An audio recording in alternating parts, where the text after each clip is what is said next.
Good morning, all. Good morning, ma'am. Good morning, ma'am. Good morning, ma'am. Good morning, Good ma'am. morning, ma'am. Good morning. Good morning, ma'am. Prayer പറഞ്ഞോ ട്ടോ. ഞാൻ പറയാം miss. God our Father, I offer you today all that I think and do, and I offer it with what was done on earth by Jesus Christ, your Son. Amen.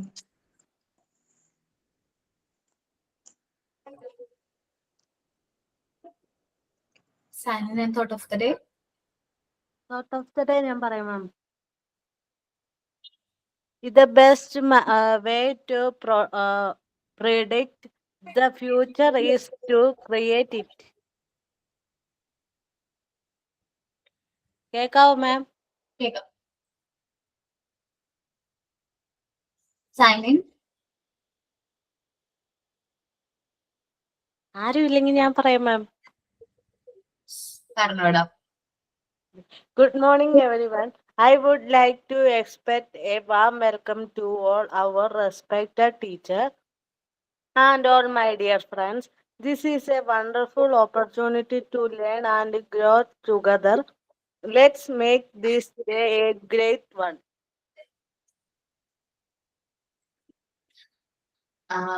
ഞാൻ കാര്യം പറയട്ടെ. നിങ്ങൾ എല്ലാവരും മാറി മാറി signing thought of the day prayer പറയണം.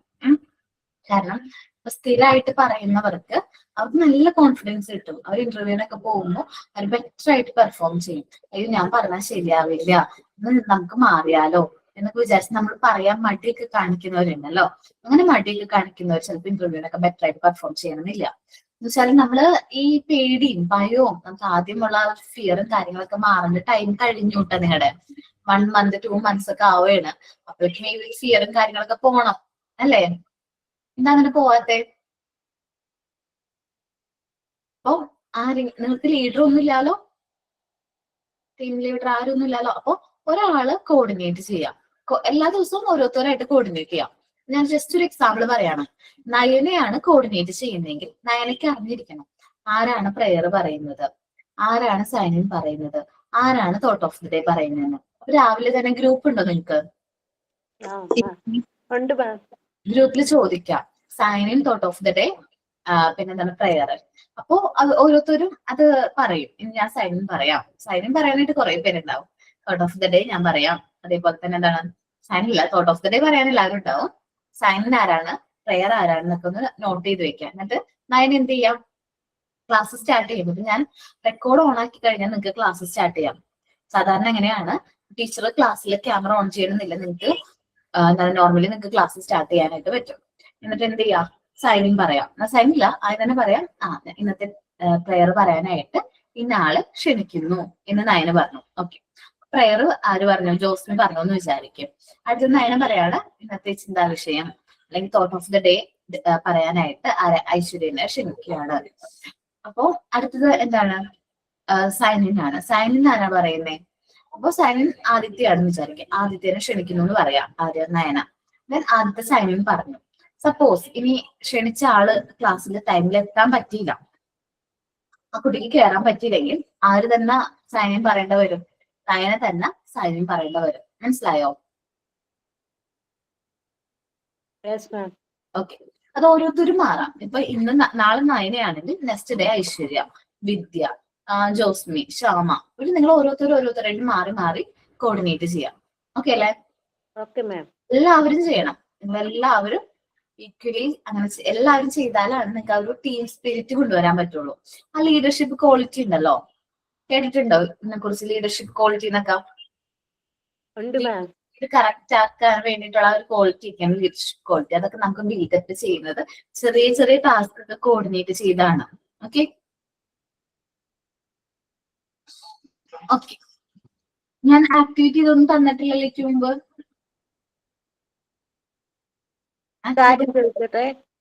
പറഞ്ഞോ ശരിയാ. ഞാൻ മറ്റേ ലെപ്റ്റോസ്പൈറോസിസ് എടുത്തില്ലേ? എന്താണ്? ഞാൻ മാം പറഞ്ഞില്ലേ 10 ഡിസീസിനെ പറ്റി അല്ലാതെ വേറെ ഡിസീസിനെ പറ്റി എഴുതാൻ. മനസ്സിലായില്ലോ? മാം പറഞ്ഞില്ലേ മറ്റേ 10 ഡിസീസിനെ പറ്റിയല്ല, കോമൺ ചൈൽഡ്ഹുഡ് ആ, ആ, ഡിസീസിന്റെ ആ. പാഠമില്ലേ, ഉം, ഉം. അത് 10 ഡിസീസ് അല്ലാതെ വേറെ ഡിസീസ് എഴുതാൻ ഞാൻ പറഞ്ഞില്ലായിരുന്നോ? ആ, നമ്മൾ സെമിനാർ എടുത്തല്ലോ അത്. അത് ഞാൻ ലെപ്റ്റോസ്പൈറോസിസ് എടുത്തേ. അത് ഞാൻ പേപ്പറിൽ എഴുതിയേ. പിന്നെ ബുക്കിൽ എഴുതണോ? ഇല്ലടാ, കുഴപ്പമില്ല. പക്ഷെ ബുക്കിൽ എഴുതുന്നതായിരിക്കും നല്ലത്. നിങ്ങൾ നോട്ട്ബുക്കിൽ ആക്ടിവിറ്റീസും കാര്യങ്ങളൊക്കെ എഴുതുന്നത് നല്ലതായിരിക്കും. ഇപ്പൊ സെമിനാർ ഒക്കെ വരില്ലേ, സെമിനാർ ഒക്കെ വരുമ്പോ ഒരു ആക്ടിവിറ്റി ബുക്കെന്നോ സെമിനാർ ബുക്കെന്നോ പേര് കൊടുത്തിട്ട് അതിലെല്ലാം എഴുതുന്നത് നല്ലതായിരിക്കും. A4 ഷീറ്റ് ആകുമ്പോൾ മിസ്സായി പോകും. മോനെ ബുക്ക് എടുക്കാണ്, ബുക്ക് മാം എടുക്കാൻ ഞാൻ അത് ഒന്നുകൂടെ ബുക്കിൽ എഴുതണോ പേപ്പർ? അത് സ്റ്റാർട്ട് ചെയ്താലും മതി, നമ്മൾ സ്റ്റാർട്ട് ചെയ്ത് വെച്ചാൽ മതി. Okay ma'am, thank you. Okay, മിസ്സേ ഒരു കാര്യം കൂടി. പറഞ്ഞോടാ. അത് ഞാന് അസൈൻമെന്റ് എഴുതിയത് വാർത്തയാണ്. അപ്പൊ അതിന് എന്തെങ്കിലും കുഴപ്പമുണ്ടോ? മനസ്സിലായില്ല. ഇപ്പൊ നോട്ട്ബുക്കിൽ എഴുതാന്ന് മിസ് പറഞ്ഞില്ലേ, ഉം. അത് ഞാനേ നിറയുള്ള നോട്ട് പുസ്തകത്തിലാണ് എഴുതി വെച്ചിരിക്കുന്നത്. അപ്പൊ ചെറിയ ബുക്ക് കുഴപ്പമൊന്നുമില്ല, അതെല്ലേ, ഒരു കുഴപ്പമില്ല. ണോന്ന് അറിയാൻ വേണ്ടിട്ട് ചോദിച്ചതാ. അങ്ങനെ പ്രശ്നമൊന്നുമില്ല. പക്ഷെ നമ്മളെ നഷ്ടപ്പെട്ടു പോകാൻ പാടില്ല. ഓക്കെ. അതിനു വേണ്ടിയിട്ടാണ് കേട്ടോ, നഷ്ടപ്പെട്ടു പോയത്, മിസ്സാവരുത്. കാരണം A4 ഷീറ്റ് ആവുമ്പളേ ഒരു 10 months ഒക്കെ കഴിഞ്ഞിട്ട് ഇതെടുത്ത് നോക്കുമ്പോ അയ്യോ ആ അസൈൻമെന്റ് പോയി അല്ലെങ്കിൽ ആ സർവേ പോയി എന്ന് നമ്മൾ പറയും. കുട്ടികൾ പറഞ്ഞ് ഞങ്ങൾ കേട്ടിട്ടുണ്ട്. അതുകൊണ്ടാണ് നോട്ട്ബുക്കിൽ മെയിൻറ്റെയിൻ ചെയ്യാൻ പറയുന്നത്. നോട്ട്ബുക്കിൽ പിൻ ചെയ്താലും മിസ്സാവില്ല. ഓക്കെ, നോട്ട്ബുക്ക് എടുക്ക, ഏത് നോട്ട്ബുക്ക് ആയാലും കുഴപ്പമില്ല, എത്ര നോട്ട്ബുക്ക് ആയാലും കുഴപ്പമില്ല, സൂക്ഷിച്ചു വെക്കണം കേട്ടോ. Okay, okay.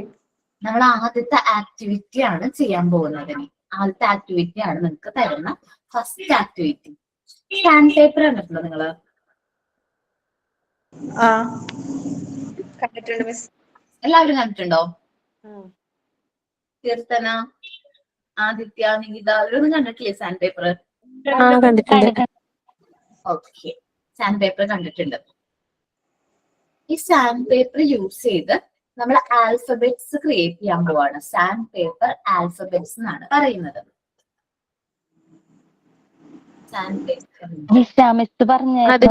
മിസ് പറഞ്ഞിട്ടുണ്ടായിരുന്നു. ആണോ?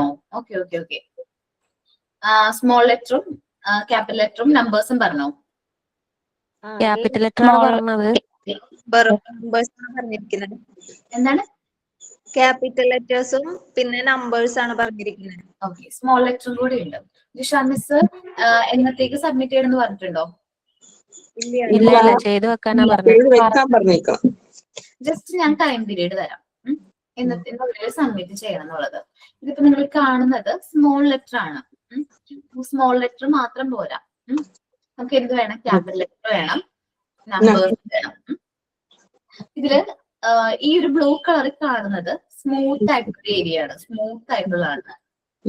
പേപ്പർ എന്ന് പറയുമ്പോൾ കുറച്ച് റഫ് ആയിട്ടാണ്, നമ്മൾ ടച്ച് ചെയ്തൊക്കെ നോക്കിയിട്ടുണ്ടെങ്കിൽ നിങ്ങൾക്ക് അറിയാൻ പറ്റും അല്ലെ, സാൻഡ് പേപ്പർ ഇത്തിരി റഫാണ് അല്ലെ. അപ്പോ സാൻഡ് പേപ്പറിൽ ആൽഫബറ്റ്സ് നമ്മൾ എഴുതിയിട്ട് നല്ല രീതിയിൽ എഴുതിയിട്ട് നല്ല ഭംഗിയിൽ കട്ട് ചെയ്തെടുക്കണം. ഷേപ്സ് ഒന്നും മാറരുത്, നമുക്ക് തോന്നിയ പോലെ ഇങ്ങനെ ഒന്നും കട്ട് ചെയ്യാൻ പാടില്ല. നമ്മൾ കറക്റ്റ് ആയിട്ട് അത് വരച്ചിട്ടോ അല്ലെങ്കിൽ പ്രിന്റ് എടുത്തിട്ട് ആ ഒരു പേപ്പറിൽ വെച്ച് കട്ട് ചെയ്യുകയാണെങ്കിൽ നല്ല എന്താ പറയാ, നല്ല പെർഫെക്ഷനോട് കൂടി നമുക്ക് കിട്ടും അക്ഷരങ്ങള്. എന്നിട്ട് നമ്മൾ അത് എന്ത് ചെയ്യോ, നല്ലൊരു കനമുള്ള ചാർട്ടിലേക്ക് പേസ്റ്റ് ചെയ്യാം. ഓക്കെ, ആ പറഞ്ഞോടാ.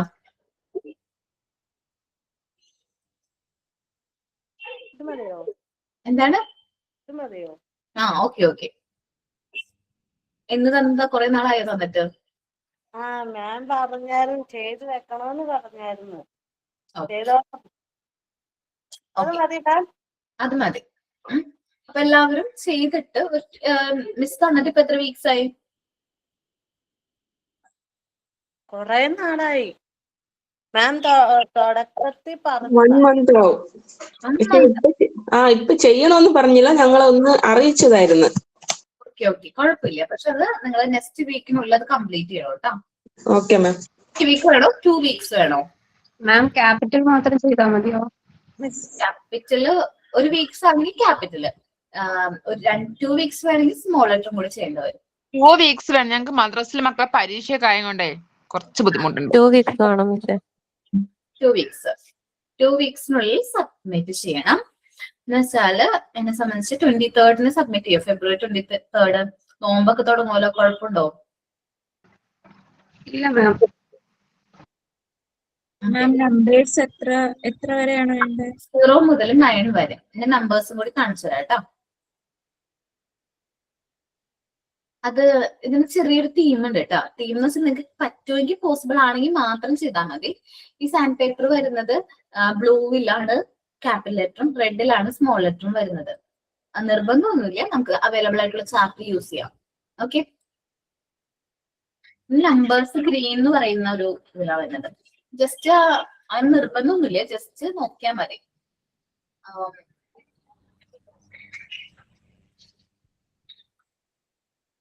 0 to 9 വരെയാണ്. 0 to 9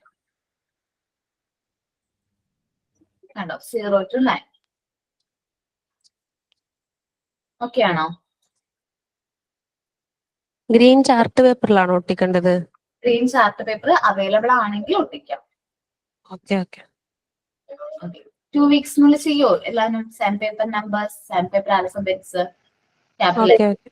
എല്ലാവരും വർക്ക് ചെയ്തോ കേട്ടോ. കാരണം കറക്റ്റ് സ്മോൾ ക്യാപിറ്റല് നമ്പേഴ്സ് അല്ലേ മാം? എന്നിട്ട് അത് അന്ന് നമ്മൾ 23rd പ്രസന്റ് ചെയ്യും. അന്ന് നിങ്ങൾ എന്ത് ചെയ്യും? വീട്ടില് ഇതെല്ലാം അറേഞ്ച് ചെയ്ത് വെക്കും. എന്നിട്ട് ക്യാമറ ഓൺ ചെയ്തിട്ട് എനിക്ക് കാണിച്ചു തരണം. Okay okay. ഓക്കെ. അപ്പൊ നമ്മള് sand paper letters, sand paper alphabets and numbers ആണ് ആക്ടിവിറ്റി ആയിട്ട് തന്നിരിക്കുന്നത്. ഫസ്റ്റ് ആക്ടിവിറ്റി ആണ് അല്ലേ? ഓക്കെ, ദെൻ നമ്മൾ നമ്മുടെ മൊഡ്യൂളിലേക്ക് വരാണ്. നമ്മൾ ഡിസ്കസ് ചെയ്യുന്ന ചാപ്റ്റർ ഏതായിരുന്നു? ഫസ്റ്റ് എയ്ഡ് അല്ലേ? First aid. അതിൽ സ്നേക്ക് ബൈറ്റ് വരെയാണോ പറഞ്ഞത്? അതെ അതെ. സ്നേക്ക് ബൈറ്റ് കംപ്ലീറ്റ് ആയോ?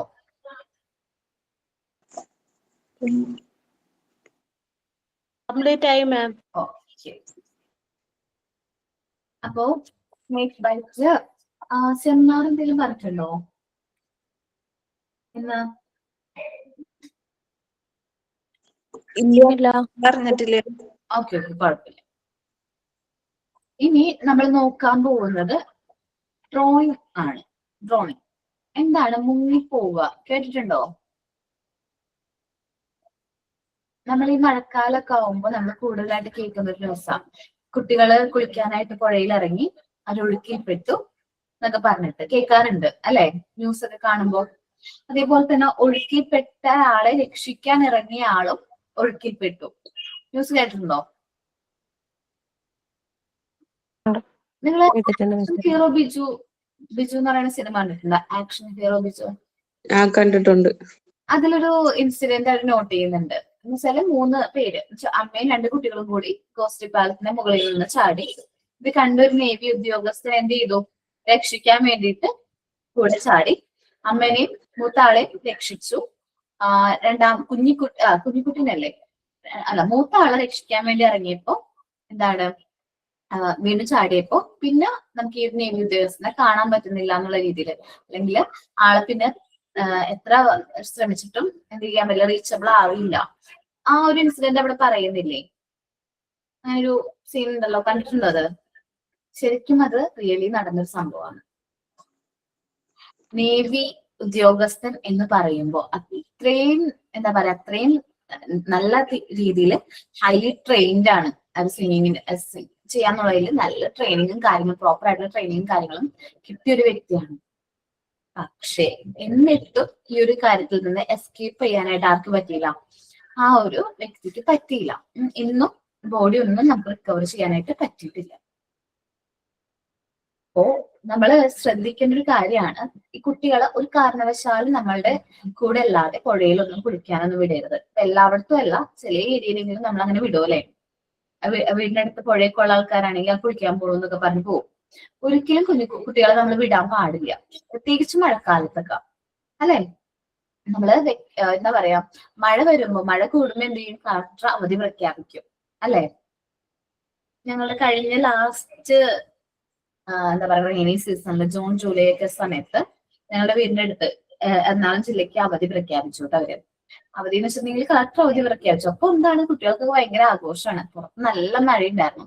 സാധാരണ കളക്ടർ അവധി പ്രഖ്യാപിച്ചു കഴിഞ്ഞാൽ ഒരു പ്രത്യേകതയുണ്ട്, മഴ ഉണ്ടാവില്ല അന്നത്തെ ദിവസം, അല്ലേ? ഞങ്ങളുടെയൊക്കെ നാട്ടിൽ അങ്ങനെയാ. കളക്ടർ എന്നാ അവധി പ്രഖ്യാപിക്കണം അന്ന് മഴ ഉണ്ടാവില്ല, പിറ്റേ ദിവസം നല്ല പെരുമഴയായിരിക്കും കളക്ടർ അവധി പ്രഖ്യാപിക്കാത്ത ദിവസം. അപ്പൊ അതേപോലെ തന്നെ എന്താണ്, മഴ ഉണ്ടായിരുന്നില്ല. അപ്പൊ കുട്ടികൾ എന്ത് ചെയ്തു, ഈ സൈക്കിൾ എടുത്തിട്ട് പുറത്ത് പോയി. അപ്പൊ ശരിക്കും പാരന്റ്സിന് അറിയില്ലായിരുന്നു അവർ എവിടേക്കാൻ പോയെന്ന് വെച്ചാൽ. അപ്പൊ കറങ്ങിട്ടൊക്കെ വരും എന്ന് വിചാരിച്ചു. കൂടെ 2 വലിയ കുട്ടികളും അത്യാവശ്യം ഒരു 8th പഠിക്കുന്ന കുട്ടികളും ഉണ്ടായിരുന്നു. പിന്നെ 6th 7th കുട്ടികളാണ്, കസിൻസും കൂടിയാ, ചേട്ടന്റെയും അനിയന്റെയും മക്കളാണ്. ഒരു സൈക്കിളിൽ പോവാറുണ്ട്. പോയിട്ട് കുറെ നേരമായിട്ട് കാണുന്നില്ല. കുറെ നേരമായിട്ട് കാണാണ്ടായപ്പോ അമ്മ അന്വേഷിക്കാൻ തുടങ്ങി. അമ്മ എന്ത് ചെയ്തു, അടുത്ത വീട്ടിൽ പോയി അവിടെ നിന്ന് കളിക്കാണെന്ന് ഇവരും അവരെവിടെയെങ്കിലും അപ്പുറത്തുണ്ടാവുന്ന അവിടുത്തെ കാരണം വിചാരിച്ചു. ഇവര് അന്വേഷിച്ച് പോയപ്പോ കുറച്ച് സൈക്കിളുകൾ പുഴയുടെ അരികത്തിരിക്കണമായിട്ട് കണ്ടു. അമ്മമാരോട് പറഞ്ഞു കുറച്ച് സൈക്കിളും കുറച്ച് കുട്ടികളും കൂടി പുഴയുടെ അരികത്തിരിക്കണ്ടായിരുന്നു. അവിടെ പോയി നോക്കാൻ പറഞ്ഞു അടുത്തുള്ള ചേട്ടന്മാര്. ഇവര് പോയി നോക്കി, അവിടെ സൈക്കിളുകൾ മാത്രമേ കുട്ടികളെ കാണാനില്ല. അപ്പോ ഇതില് ചെറിയ കുട്ടീനെ എന്താ സംഭവിച്ചെന്ന് വെച്ചിട്ടുണ്ടെങ്കിൽ, ചെറിയ കുട്ടികൾ ഉണ്ടായിരുന്നു എന്ന് പറഞ്ഞില്ലേ. അപ്പൊ ആ കുട്ടികള് പുഴയിൽ കളിക്കായിരുന്നു. മൂത്ത കുട്ടികൾ ഉണ്ടായിരുന്നു അടുത്ത് തന്നെ. കുട്ടി കാല് തെന്നി എന്ത് ചെയ്തു, വെള്ളത്തിലേക്ക് വീണു. അപ്പൊ അവനെ രക്ഷിക്കാൻ ഈ മൂത്ത 2 കുട്ടികളും ഇറങ്ങി. ഇറങ്ങിയത് കണ്ടപ്പോ എന്താണ്, ഇവര് ശരിക്കും ഒഴുക്കിപ്പെടാണ് ചെയ്തത്. ഒരു ഫാമിലിയിലെ 3 കുട്ടികളാണ് ഒറ്റ ദിവസം നമുക്ക് നഷ്ടപ്പെട്ടു പോയത്. ബാക്കി 2 പേരെ റെസ്ക്യൂ ചെയ്യാനായിട്ട് പറ്റി പോലീസിന്, ഫയർഫോഴ്സിന്. കാരണം അത്രയും ഒഴുക്കുള്ളൊരു സ്ഥലമാണ്, പെരിയാറിന്റെ കൈവരിയാണ്, നല്ല ഒഴുക്കാണ്. നേരെ ചെല്ലണത് ഞങ്ങളുടെ അടുത്ത് തന്നെയാണ് അറബിക്കടലും കാര്യങ്ങളും ഒക്കെ ഉള്ളത്, ചെറായി എന്നൊക്കെ പറയും, അടുത്തേക്ക് അവിടെയാണ്. അപ്പോ അത്രയും റിസ്ക് ആയിരുന്നു ആ കുട്ടികള്. 3 പേരാണ് മരിച്ചത്. 2 പേര് രക്ഷിക്കാനായിട്ട് നാട്ടുകാര് ഇത് കണ്ടപ്പോ തന്നെ, കുട്ടിയുടെ അമ്മ പറഞ്ഞപ്പോ തന്നെ നാട്ടുകാരെ എന്ത് ചെയ്തു, ചാടി. അപ്പൊ 2 കുട്ടികളുടെ രക്ഷിക്കാനായിട്ട് പറ്റി. കരക്കെടുത്തപ്പോ ബോധമൊന്നും ഉണ്ടായിരുന്നില്ല, കോൺഷ്യസ് ഒന്നും അല്ലായിരുന്നു. ഹോസ്പിറ്റലിലേക്ക് കൊണ്ടുപോയി.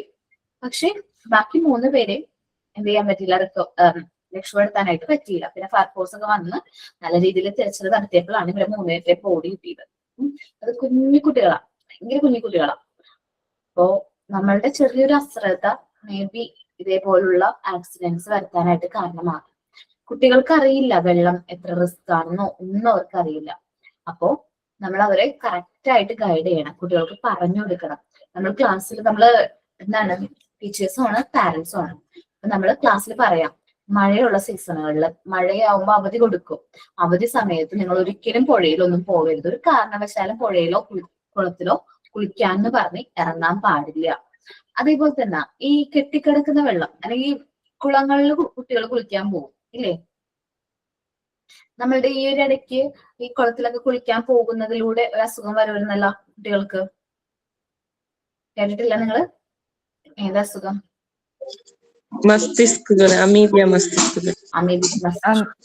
അപ്പോ അങ്ങനെയുള്ള അസുഖങ്ങളും വരുന്നുണ്ട്. സോ നമ്മൾ കുട്ടികൾക്ക് പറഞ്ഞു കൊടുക്കണം, അങ്ങനെയൊന്നും ചെയ്യരുത്. അവർ നല്ല രീതിയിൽ നമ്മൾ പറഞ്ഞു മനസ്സിലാക്കി കൊടുക്കണം, ഇനി അതാണ് പ്രശ്നം, ഈ ഒരു അസുഖം വന്നു കഴിഞ്ഞ് ഇതേപോലെ ആയിരിക്കും, ഇതേപോലെ സൈഡ് എഫക്ട്സും കാര്യങ്ങളും വരും. അപ്പൊ പറഞ്ഞു കൊടുത്ത് നമ്മൾ അവരെന്ത് ചെയ്യണം, അതിൽ നിന്ന് മാറ്റാണ് വേണ്ടത്.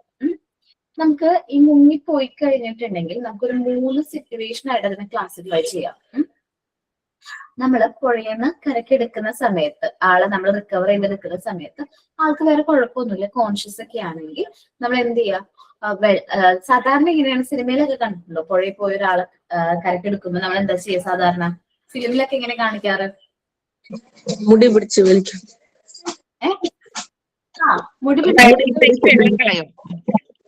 ഓക്കെ, അത് നമ്മൾ എടുക്കാൻ വേണ്ടിട്ട് ഇത് കരക്കെടുത്തതിന് ശേഷം നമ്മൾ എന്താണ് ഫസ്റ്റ് എയ്ഡ് കൊടുക്കാറ്? വെള്ളമൊക്കെ ഉണ്ടെങ്കിൽ പുറത്തെടുക്കും. ഓക്കെ, അപ്പൊ ഒരു കാരണവശാലും തെറ്റി വെള്ളം പുറത്തേക്ക് കളയാൻ പാടില്ല. ശരിക്കും അത് റോങ് ആയിട്ടുള്ള ഫസ്റ്റ് എയ്ഡ് കൊടുക്കുന്ന ഒരു രീതിയാണ് ഇത്. വയറ്റിലിങ്ങനെ നമ്മൾ നിൽക്കുന്നത്, പ്രസ് ചെയ്യുന്നത്. കാരണം ഓൾറെഡി നമ്മുടെ വയറ്റിലേക്ക് പോയിരിക്കുന്ന വെള്ളം അവിടെ സേഫ് ആണ്. കാരണം എന്താണ്, വേറെ കുഴപ്പമൊന്നുമില്ല. നമ്മളത് നമ്മൾ നിൽക്കുമ്പോ അല്ലെങ്കിൽ വയറ്റിൽ നിന്ന് ഇങ്ങനെ പ്രസ് ചെയ്യുമ്പോൾ അത് ലങ്സിലേക്കൊക്കെ പോയി അത് ഇൻഫെക്ഷൻ ആവാനുള്ള ചാൻസ് ഉണ്ട്. അപ്പൊ അതുകൊണ്ട് നമ്മൾ ഒരിക്കലും വയറ്റിൽ എന്ത് ചെയ്യാൻ പാടില്ല, പ്രസ് ചെയ്യാനായിട്ട് പാടില്ല.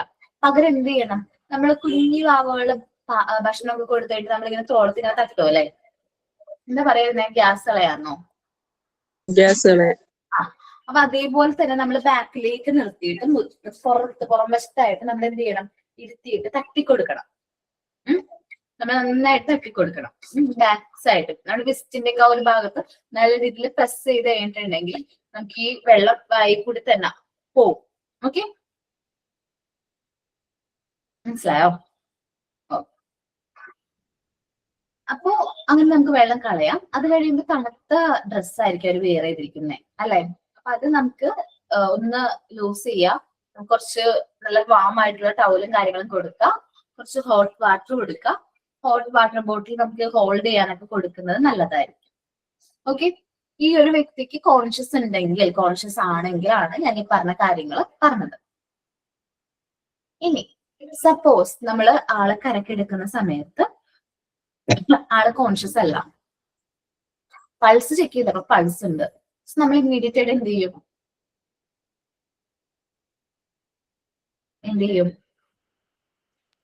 CPR കൃത്രിമശ്വാസം കൊടുക്കും. CPR-ലേക്ക് എത്തിയിട്ടില്ല, ആർട്ടിഫിഷ്യൽ റെസ്പിറേഷൻ കൊടുക്കും. ആർട്ടിഫിഷ്യൽ റെസ്പിറേഷൻ കൊടുക്കും. ആർട്ടിഫിഷ്യൽ റെസ്പിറേഷൻ കൊടുത്തവര് കോൺഷ്യസ് ആയതിനു ശേഷം നമ്മൾ ഈ പറഞ്ഞ കാര്യങ്ങൾ എന്ത് ചെയ്യും? ഇമ്മീഡിയറ്റ്ലി ചെയ്യും. എന്തായാലും മെഡിക്കൽ ട്രീറ്റ്മെന്റ് ഹോസ്പിറ്റലിൽ കൊണ്ടുപോകണം. കാരണം നമ്മളിപ്പോ ഫസ്റ്റ് എയ്ഡ് കൊടുത്താലും അതെന്താവില്ല, ഒരു പ്രോപ്പർ ട്രീറ്റ്മെന്റ് അല്ല ഫസ്റ്റ് എയ്ഡ്. നിങ്ങൾക്ക് എല്ലാവർക്കും അറിയാം, ഒരു പ്രോപ്പർ ട്രീറ്റ്മെന്റ് അല്ല, ഇമ്മീഡിയറ്റ് ആയിട്ട് കൊടുക്കുന്ന ട്രീറ്റ്മെന്റ് മാത്രമാണ് ഫസ്റ്റ് എയ്ഡ്. കാരണം ഈ വെള്ളം ലങ്സിലൊക്കെ കെട്ടിയിട്ടുണ്ടെങ്കിൽ അത് ഇൻഫെക്ഷൻ ആവാനുള്ള ചാൻസ് ഉണ്ട്. നമ്മൾ ആ ഫസ്റ്റ് എയ്ഡ് ഒക്കെ കിട്ടിയെന്ന് വിചാരിച്ച് നമ്മൾ പോകും, പക്ഷെ പിന്നീടായിരിക്കും ഇൻഫെക്ഷൻ ഒക്കെ ആവുന്നത്. സോ നമ്മൾ എന്ത് ചെയ്യാം, ഈ ഒരു കാര്യം കഴിഞ്ഞ് ഓക്കെ ആയി കഴിയുമ്പോഴേക്കും ആളെ എന്ത് ചെയ്യും? ഇമ്മീഡിയറ്റ്ലി ഹോസ്പിറ്റലിലേക്ക് എത്തിക്കാണ് വേണ്ടത്. ഓക്കെ, അപ്പൊ ആർട്ടിഫിഷ്യൽ റെസ്പിറേഷൻ കൊടുക്കണം. ആള് കോൺഷ്യസ് അല്ല, പൾസ് ഉണ്ടെങ്കിൽ. സോ നമ്മൾ കരക്കെടുക്കുന്ന സമയത്ത് പൾസ് ഇല്ല, അല്ലെങ്കിൽ നമ്മൾ പൾസ് നോക്കിയിട്ട് പൾസ് ഇല്ല. സോ നമ്മൾ പിന്നെ എന്ത് ചെയ്യും? ഇപ്പൊ ഏതൊരു സിറ്റുവേഷൻ ആയാലും പേഷ്യന്റ് ഇപ്പോ നമ്മൾ ഷോക്ക് ഒക്കെ അടിക്കും, നമ്മൾ ജസ്റ്റ് ഷോക്ക് ഒക്കെ ഏറ്റ് കഴിഞ്ഞിട്ടുണ്ടെങ്കിലും ആൾ കോൺഷ്യസും അല്ല, പൾസും ഇല്ലെങ്കിൽ നമ്മൾ എന്ത് ചെയ്യും? ഓക്കെ, ബോധക്ഷയം സംഭവിച്ചിട്ടുണ്ട്, ആൾക്ക് പൾസ് ഇല്ല, പൾസ് ചെക്ക് ചെയ്തപ്പോ പൾസ് ഇല്ല, ബ്രീത്ത് ചെയ്യുന്നുണ്ടോ നോക്കിയപ്പോ ബ്രീത്തും ചെയ്യുന്നില്ല, രണ്ടുമില്ല. അങ്ങനെ സിറ്റുവേഷൻ നമ്മൾ എന്ത് ട്രീറ്റ്മെന്റ് കൊടുക്കാം? ഇപ്പൊ പറഞ്ഞല്ലോ ആയിഷ, CPR CPR കൊടുക്കും. കാർഡിയോ പൾമണറി റെസിസ്റ്റേഷൻ, നമ്മൾ CPR കംപ്രഷൻ രീതിയിൽ നമ്മൾ CPR കൊടുക്കും. പ്ലസ് ആർട്ടിഫിഷ്യൽ റെസ്പിറേഷനും കൂടി കൊടുക്കും. നമ്മൾ കൃത്യമായിട്ട് ശ്വാസവും കൂടി കൊടുക്കും. സോ ഇതിന് കൊടുക്കുന്നത് എപ്പോഴാണ് ആൾക്ക് കോൺഷ്യസ് ആകുന്നത്, അല്ലെങ്കിൽ ആള് ബ്രീത്ത് ചെയ്യാൻ തുടങ്ങുന്നത്, അത്രയും നേരം നമുക്ക് CPR-ഉം പൾസ് വരുന്നവരെയും കൊടുക്കണം. അല്ലെങ്കിൽ മെഡിക്കൽ എയ്ഡ് നമുക്ക് റീച്ച് ആവുന്നത് വരെ നമ്മൾ എന്ത് ചെയ്യണം? ഇന്ന് CPR കൊടുക്കണം. ഓക്കെ, ഇപ്പൊ ചില വ്യക്തികളെ എന്താ പറയാ, ഹാർട്ട് അറ്റാക്ക് ഒക്കെ വരാനുള്ള ചാൻസ് ഒക്കെ ഉണ്ട്. നെഞ്ചുവേദന എന്ന് പറയുന്നു, പെട്ടെന്ന് അൺകോൺഷ്യസ് ആവുന്നു. നമ്മളപ്പോ ഇമ്മീഡിയറ്റ് ആയിട്ട് കൊടുക്കേണ്ട ട്രീറ്റ്മെന്റ് ആണ് CPR. ഓക്കെ, നമ്മൾ പൾസ് ചെക്ക് ചെയ്ത് നോക്കണം, ബ്രീത്ത് ചെയ്യുന്നുണ്ടോ എന്ന് നോക്കണം. ഓക്കെ, ഇത് കഴിഞ്ഞിട്ട് രണ്ടും ഇല്ലാന്ന് ഉറപ്പ് വരുത്തി നമ്മൾ ഇമ്മീഡിയറ്റ്ലി നമ്മൾ കൊടുക്കേണ്ട ട്രീറ്റ്മെന്റ് ആണ് CPR.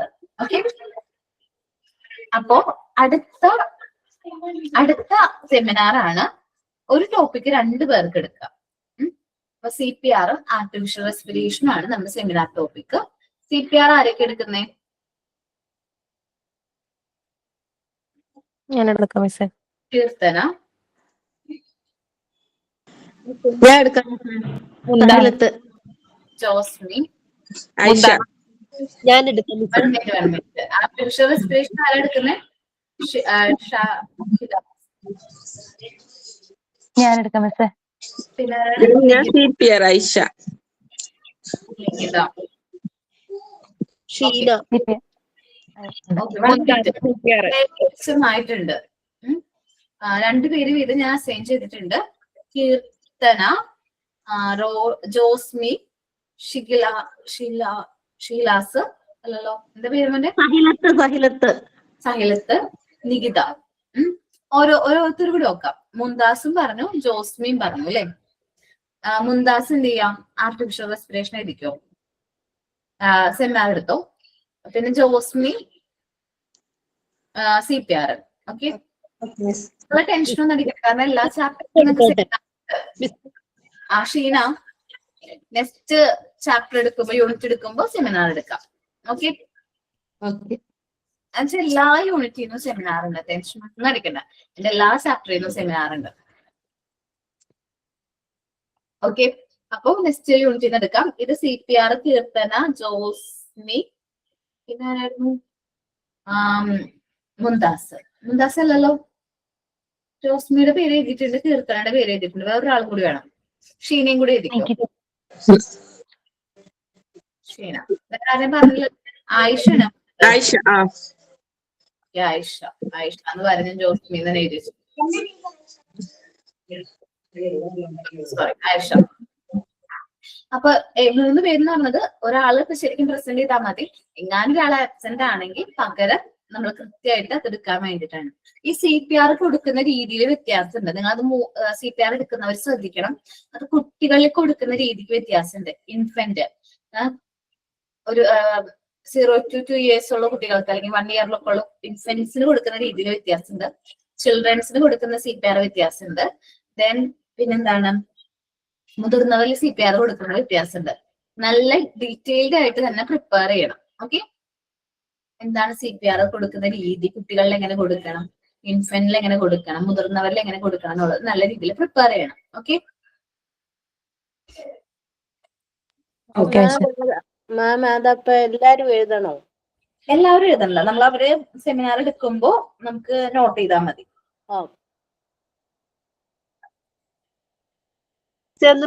പേരൊന്നൂടെ ഒന്ന് വായിക്കാമോ? ഓക്കെ, CPR കീർത്തന, ആയിഷ, ജോസ്മി, ഷീന അല്ല നമ്മുടെ പേര്.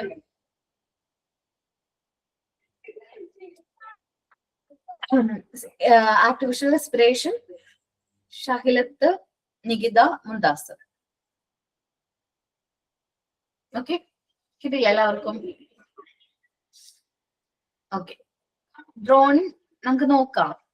നമുക്ക് പോർഷനിലേക്ക് വരാം. എല്ലാവരും 4th പോയിന്റ് ഒരാൾ റീഡ് ചെയ്തേ.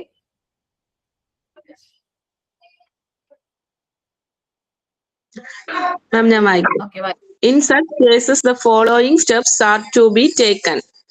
First, the drowned person face should be downward and feet should be up. Second, his waist should be pressed with both hands. Third, the person should be dried up with warm towel or hot water bottle. Hot water should be given. Wet cloth should be removed and they should be loose. Okay, നമ്മൾ ഡ്രോണ്ട് വിത്ത് എപ്പോഴും face നമ്മൾ downward ആയിട്ട് നമ്മൾ തല ഇങ്ങനെ കുനിച്ച് feet നമ്മുടെ കാല് ഉയർത്തി പിടിച്ചിരിക്കില്ലേ, അതേപോലെ ഇരുത്തിയിട്ട് വേണം നമ്മൾ എന്ത് ചെയ്യാനായിട്ട്, നമ്മുടെ വിസ്റ്റിന്റെ ഭാഗത്ത് നല്ല രീതിയിൽ പ്രസ് ചെയ്ത് ആ വെള്ളം പുറത്തേക്ക് കളയാനായിട്ട്. ദെൻ ആ ഒരു പേഴ്സണ് ഡ്രൈഡ് ആയിട്ടുള്ള നല്ല വാം ആയിട്ടുള്ള ടവലും കാര്യങ്ങളും കൊടുക്കണം. ഹോട്ട് വാട്ടർ കുറച്ച് കുടിക്കാൻ കൊടുക്കുന്നത് നല്ലതായിരിക്കും. ഹോട്ട് വാട്ടർ ബോട്ടിൽ ഹോൾഡ് ചെയ്യാൻ കൊടുക്കുന്നത് നല്ലതായിരിക്കും. പിന്നെ വെറ്റ് ആയിട്ടുള്ള ക്ലോത്ത് നമ്മൾ കുറെ നേരം വിയർ ചെയ്ത് കഴിഞ്ഞിട്ടുണ്ടെങ്കിൽ അത് നമുക്ക് അൺഹെൽത്തി ആണ്. സോ അത് ഒന്ന് റിമൂവ് ചെയ്ത് അത്യാവശ്യം നല്ല എന്താ പറയാ വാം ആയിട്ടുള്ള ക്ലോത്ത് വിയർ ചെയ്യാനായിട്ട് കൊടുക്കണം. ഓക്കെ, ഇനി അപ്പോ ഞാൻ ഈ ഡ്രോയിങ് വിറ്റമിൻസിന്റെ കേസിൽ കൂടുതൽ ഇമ്പോർട്ടൻസ് കൊടുക്കാനുള്ള കാര്യം, പിന്നെ ഈ ഒരു സെമിനാറും കാര്യങ്ങളൊക്കെ പറയാനുള്ള കാര്യം എന്താണെന്ന് വെച്ചാല്, നമ്മൾ ചിലപ്പോ എപ്പോഴും പത്രത്തിലൊക്കെ വായിച്ചു കേട്ടിട്ടുണ്ടാവും, 1.5 വയസ്സുകാരൻ ബക്കറ്റിൽ വീണു, എന്താ മരണം സംഭവിച്ചു. ഇടയ്ക്ക് നമ്മൾ കേൾക്കാറുള്ളതാണ്. അതൊക്കെ കാണുമ്പോൾ എനിക്ക് ഭയങ്കരമായിട്ട് വിഷമാവും. കാരണം ആ ഒരു കുട്ടീനെ നമ്മൾ എടുക്കുന്ന സമയത്ത് ചിലപ്പോ അവന്റെ ആ ഒരു എന്താ പറയാ ജീവൻ കിട്ടാനുള്ള ചാൻസ് വളരെ കൂടുതലായിരിക്കും. ആ അമ്മ പാനിക് ആവുകയാണെങ്കിൽ അമ്മ എന്ത് ചെയ്യും, ഹോസ്പിറ്റലിലേക്ക് നേരെ കൊണ്ടുപോകും. പാനിക് ആകും, എന്നാലും നമ്മൾ ആ സമയത്ത് കറക്റ്റ് ആയിട്ടുള്ള ഫസ്റ്റ് എയ്ഡ് ആ അമ്മയ്ക്ക് കൊടുക്കാൻ പറ്റുകയാണെങ്കിൽ ആ കുട്ടിയുടെ ലൈഫിലേക്ക് റിക്കവർ ചെയ്യാനായിട്ട് പറ്റും അല്ലെ, ജീവൻ രക്ഷപ്പെടുത്താനായിട്ട് സാധിക്കും. സോ അപ്പൊ ഏത് അമ്മമാരായാലും, എല്ലാ അമ്മമാരും ഏതെന്നല്ല എല്ലാ അമ്മമാരും അറിഞ്ഞിരിക്കേണ്ട കുറച്ച് കാര്യങ്ങളാണ് ഈ CPRഉം ആർട്ടിഫിഷ്യൽ റെസ്പിറേഷനും. അത് അത്രയും ഇമ്പോർട്ടന്റ് ആണ്. ഓക്കെ, ഓക്കെ, ഡ്രോയിങ്ങിനെ കുറിച്ച് എല്ലാവർക്കും മനസ്സിലായല്ലോ. ബേൺസ് നമുക്ക് നെക്സ്റ്റ് പോയിന്റ് ആണ്. ബേൺസ് ഓർ സ്കെയിൽ എന്നുവെച്ചാൽ ചെറിയ ചെറിയ പൊള്ളലുകൾ നമ്മളിപ്പോ കിച്ചണിലൊക്കെ കിച്ചണിലൊക്കെ നിൽക്കുമ്പോൾ നമുക്ക് ചെറിയ ചെറിയ പൊള്ളലും കാര്യങ്ങളൊക്കെ കേൾക്കാറുണ്ടല്ലേ. ചെറിയ പൊള്ളലൊക്കെ ഇല്ലേ? ഓക്കെ, അത് ബേൺസ് ആണ്, ചെറിയ പൊള്ളല്. അപ്പൊ എന്ത് ചെയ്യും നിങ്ങള് ബേൺസ് വന്നു കഴിഞ്ഞാല്? ബേണിംഗ് ഓൾമെന്റ് തേക്കും. ബേണിങ്ങിന്റെ ആന്റിസെപ്റ്റിക്കിന്റെ ആ ഒരു ഓയിൽമെന്റ് തേക്കും ബേണിങ്ങിന്റെ. ഓക്കെ, നല്ലതാണ്. ഐസ് വെക്കും. ഐസ് വെക്കും. ഓക്കെ, പിന്നെ പേസ്റ്റ് തേക്കും. കറ്റാർവാഴ ആരാ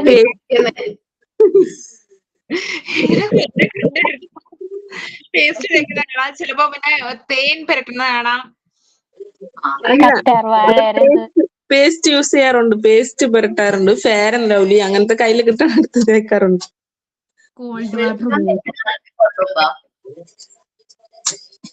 കഷ്ടമുണ്ട് കേട്ടോ.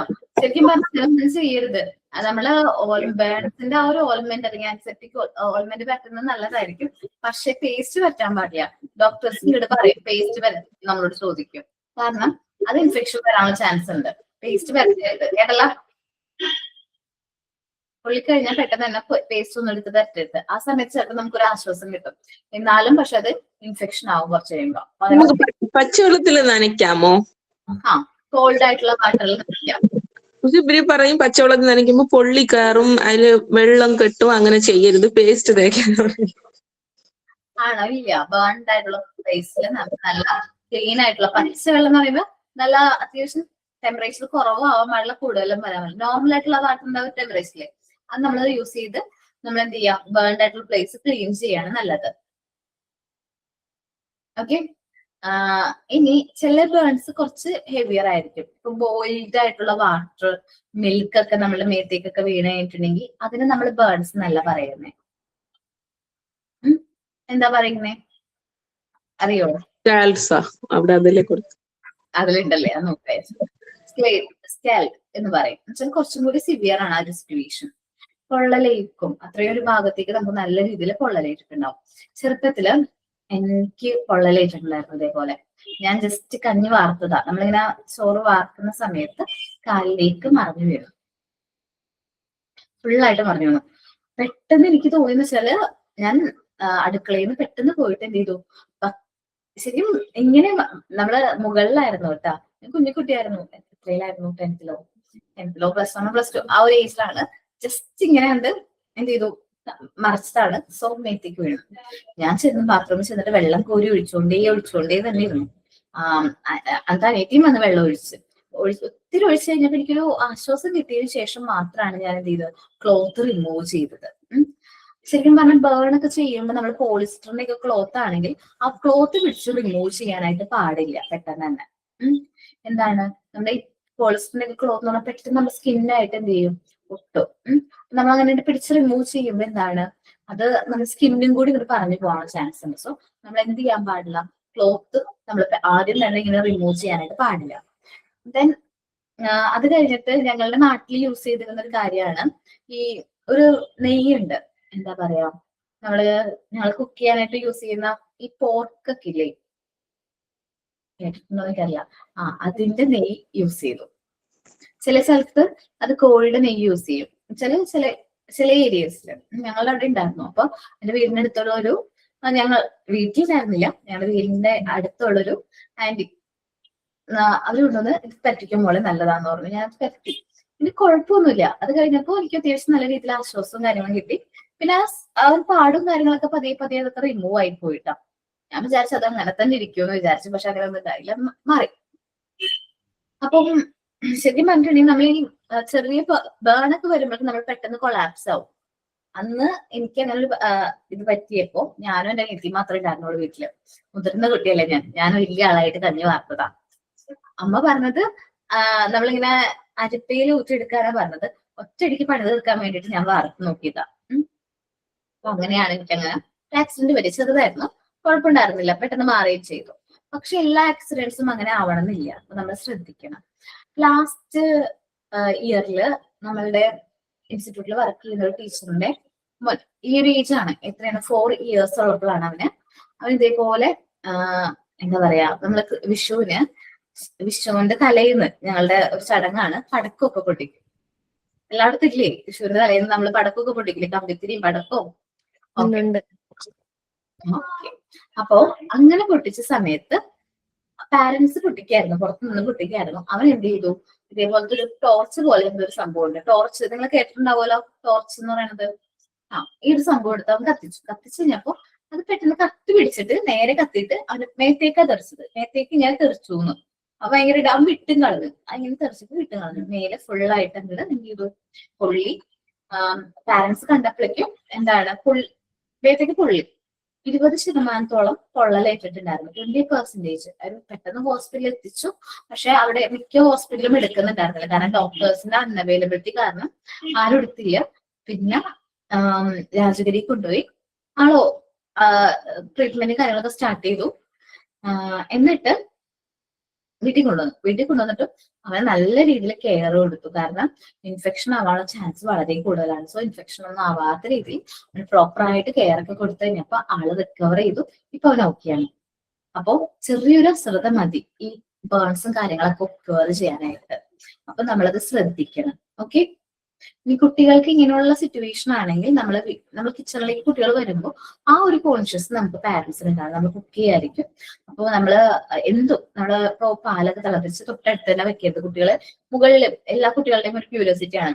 വേഗം എന്ത് ചെയ്യും, നമ്മളുടെ ഈ മുകളിലേക്ക് കൈയൊക്കെ കൊണ്ടുവരാനുള്ള ചാൻസ് ഒക്കെ ഉണ്ട്. അവർക്ക് എന്തെങ്കിലും ക്യാച്ച് ഒക്കെ ചെയ്യാനുള്ള ഇഷ്ടമൊക്കെ കൊണ്ടായിരിക്കും വരുന്നത്. പക്ഷെ ഈ ചൂട് പാലൊക്കെ ആകുമ്പോൾ മറിഞ്ഞു വീഴാനുള്ള ചാൻസ് ഉണ്ട്. സോ നമ്മളത് ശ്രദ്ധിക്കണം. ഓക്കെ. നമ്മുടെ പാരന്റ്സ് കുറച്ച് കോൺഷ്യസ് ആയിരിക്കണം വീട്ടിലൊരു കുട്ടി ഉണ്ടെങ്കിൽ. ഓക്കെ.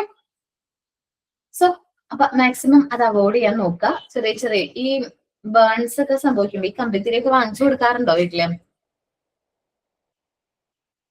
ഞാൻ പറഞ്ഞില്ലേ, അന്ന് ആ ഒരു പ്രശ്നം ഉണ്ടായ സമയത്ത് തലേന്ന് ഞങ്ങളുടെ വീട്ടിലും കമ്പിത്തിരിയൊക്കെ കത്തിച്ചു കേട്ടോ. എന്റെ അച്ഛന് ചെറുപ്പം മുതലേ ഞങ്ങൾക്ക് വാങ്ങിച്ചു തരാറില്ല. എനിക്കും എന്റെ അനിയത്തിക്കും ഈ കമ്പിത്തിരിയും കാര്യങ്ങളൊന്നും വാങ്ങിച്ചില്ല, പടക്കമൊന്നും വാങ്ങിച്ചില്ല. അച്ഛന് ഇഷ്ടമല്ല. ഞങ്ങൾ ചെറുപ്പം മുതലേ ഇതൊന്നും കത്തിച്ചിട്ടോ അങ്ങനെയൊന്നുമില്ല. അപ്പം എന്റെ ഹസ്ബൻഡ് വന്നപ്പോ ഹസ്ബൻഡ് വാങ്ങിക്കും, ഹസ്ബൻഡ് വീട്ടിൽ വാങ്ങിക്കും. അതേപോലെ തന്നെ ഞങ്ങളുടെ വീട്ടിലും വാങ്ങിക്കും. പിറ്റേ ദിവസം ഞങ്ങൾ വിഷുവിന് അന്ന് പോയിട്ട് വീട്ടിൽ പൊട്ടിക്കും. തലേന്ന് ഹസ്ബൻഡ് വീട്ടിലായിരിക്കും ഇതൊക്കെ കമ്പിത്തിരി കത്തിക്കുന്നത്. അപ്പോ ഞാൻ എന്റെ വീട്ടിൽ ചെന്നപ്പോ അച്ഛൻ എന്ത് ചെയ്യുന്നു, ഈ ഇതുണ്ടല്ലോ അച്ഛൻ പറയുന്നത് കുട്ടിക്ക് കൊടുക്കാൻ പാടില്ല, മോന് കൊടുക്കാൻ പാടില്ല, സമ്മതിക്കണില്ല. അവന് വേണമെന്ന് പറഞ്ഞാൽ അവൻ ഭയങ്കരമായിട്ട് കുറുമ്പെടുക്കുന്നു. അച്ഛൻ പറയുന്നത് കൊടുക്കാൻ പറ്റില്ല. എന്നിട്ട് അച്ഛൻ പോയിട്ട് വാഴയുണ്ട്, വാഴയുടെ ഒരു ഇല തണ്ട് വെട്ടിയിട്ട് നമുക്കതൊരു നീളത്തിൽ പിടിക്കാൻ പറ്റും, അതിൽ കുത്തിയിട്ട് കൊടുത്തു. ഞാൻ അച്ഛനെ കളിയാക്കാം. അച്ഛൻ എന്താണ്, അച്ഛൻ എന്തിങ്ങനെ എന്നൊക്കെ പറഞ്ഞിട്ട് ഞാൻ അച്ഛനെ കളിയാക്കി. പക്ഷെ അത് കഴിഞ്ഞിട്ട് ഞാൻ ഫോണിൽ വാട്സപ്പിൽ മെസ്സേജ് ഒക്കെ നോക്കിയപ്പോ ഈ ടീച്ചറിന്റെ മെസ്സേജ് കാണാം, മിസ് കുറച്ച് ദിവസത്തേക്ക് ലീവാണ്, മോനെ എന്റെ ആക്സിഡന്റ് പറ്റുന്നത്.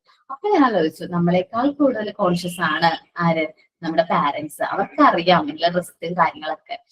അപ്പൊ കുറച്ച് നമ്മളും എന്ത് ചെയ്യണം, ഈ കാര്യങ്ങളൊക്കെ ഒന്ന് ഫോളോ ചെയ്യണം. കാരണം ഞാൻ ഈ പോർഷൻസ് ഒക്കെ എല്ലായിടത്തും എടുക്കുന്നതാണ്, ബേൺസും കാര്യങ്ങളെ കുറിച്ചിട്ടൊക്കെ പറയുന്നതാണ്. പക്ഷെ എന്താണ്, ഇങ്ങനൊരു സംഭവം നടന്നു കഴിഞ്ഞപ്പോ എനിക്കും അത്യാവശ്യം ഷോക്കായി. കാരണം ഞാൻ എടുക്കേണ്ട രീതിയിലല്ല പ്രിക്യൂഷൻ എടുത്തത്. കാരണം അച്ഛനോട് പറഞ്ഞു, അച്ഛൻ എന്താണ് ഈ പിള്ളേർക്ക് ഇങ്ങനെയല്ലേ, അവരിപ്പോഴല്ലേ ഇങ്ങനെയൊക്കെ കളിക്കുള്ളൂ എന്നൊക്കെ പറഞ്ഞാണ്. അപ്പോ ചെറിയൊരു അശ്രദ്ധ കൊണ്ടായിരുന്നു അവൻ അങ്ങനെ പറ്റിയത്. അവനിപ്പോ ഓക്കെ ഉണ്ടാ, മാറി, എല്ലാം ഓക്കെ, റിക്കവർ ആയിട്ടുണ്ട്. ഓക്കെ. അപ്പൊ ബേൺസ്, അത് 5th പോയിന്റ് ആരാ റീഡ് ചെയ്യുന്നേ? ഹസിനെ വായിച്ചു. നെക്സ്റ്റ് ആയിഷ വായിക്കാം കേട്ടോ. Burns and scars. A person may get burns by fire, a piece of metal, or by current. Sometimes the burns are caused by boiled water, milk, etc. Then it is called scars. The burn place should be saturated by clean water. If the patient has collapsed, try to bring him to his senses. Antiseptic ointment for burns should be applied.